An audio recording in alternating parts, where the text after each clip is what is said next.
Bismillahirrahmanirrahim.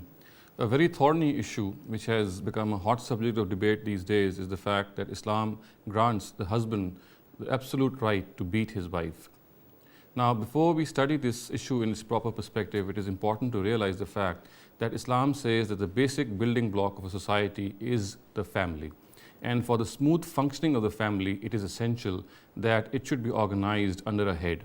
The Quran says because of certain abilities and certain capabilities, it is the man who has been entrusted, or the husband who has been entrusted with the responsibility of being the head of the family. Now, for the smooth functioning of the family, it is essential that a wife adopts a harmonious and obedient attitude to the husband. And the fact of the matter is that in this regard, the Quran says, فَالصَّالِحَاتُ قَانِتَاتٌ. Pious wives are those who are obedient to their husbands. So therefore, a wife should adopt a very harmonious attitude to her husband. Now, there may arise circumstances in which a wife stands up and starts to challenge the authority of the husband. And in this regard, the Quran has laid down a complete procedure in order to preserve the family setup and in order to circumvent or to stop the wife from challenging the authority of the husband. The Quran says, وَاللَّاتِ تَخَافُونَ نُشُوزَهُنَّ فَعِزُوهُنَّ وَهْجُرُوهُنَّ فِي الْمَضَاجِعِ وَاضْرِبُوهُنَّ. As for those from whom you fear rebellion, of course the reference is to the wife, admonish them first, and next refuse to share their beds, and even if this does not remedy the situation, punish them. So the Quran has outlined a complete procedure in this regard and has said that if a wife starts to challenge the authority, and when we say challenge the authority, the Quran has used the word nushuz. Anything less than this does not in any way merit this procedure to be adopted. Like, for example, simple cases of disobedience would not merit that this procedure would be adopted. This is to be adopted only and only when a wife starts to challenge the authority of the husband. So therefore, it is said that in order to deal with such a wife, a husband should adopt a procedure which consists of 3 steps. And of course, enough time should elapse on each step before the next step is adopted. The first of these steps is, as the Quran says, فَائِزُوهُنَّ, that a husband should try to convince his wife that adopting such an attitude is actually disrupting the whole family setup, and she should cease to adopt this attitude.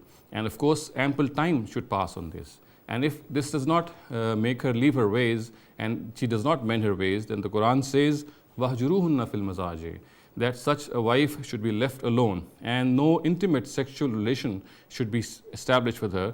Again, this is an expression of distaste on the part of the husband to tell her that what she is doing is actually disrupting the whole family setup. And again, ample time should pass on this stage also.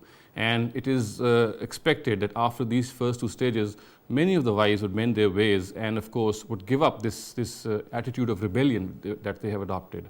And the Quran says that even if these 2 stages or these 2 measures is not instrumental, they are not instrumental in stopping a wife from becoming rebellious, then a husband can adopt the 3rd option, and which according to the Quran is وَاضْرِبُوهُنَّ.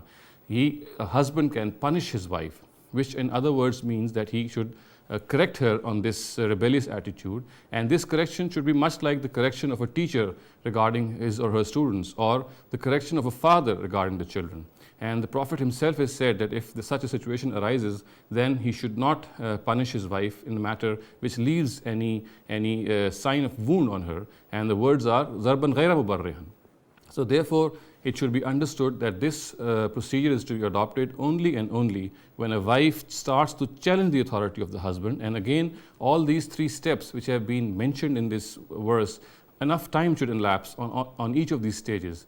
Also important is the fact that any adoption of such a procedure never becomes obligatory. For example, the options which are mentioned in this verse, they never become obligatory. They have to be exercised with prudence and with wisdom, and the basic purport of this verse is to preserve the family setup. So therefore, these directives have been given to preserve and conserve the family setup. If a person thinks that exercising any of these 3 rights, particularly the 3rd one, in which a person has been given the authority, or a husband has been given the authority to punish his wife, if this step is going to prove counterproductive for the for the preservation of the family setup, then of course he has this option not to exercise it. So therefore it must be understood that all these steps which are given here, they have to be exercised while regarding prudence, while exercising prudence, as well as giving due regard to the circumstances and the society in which a person is living in.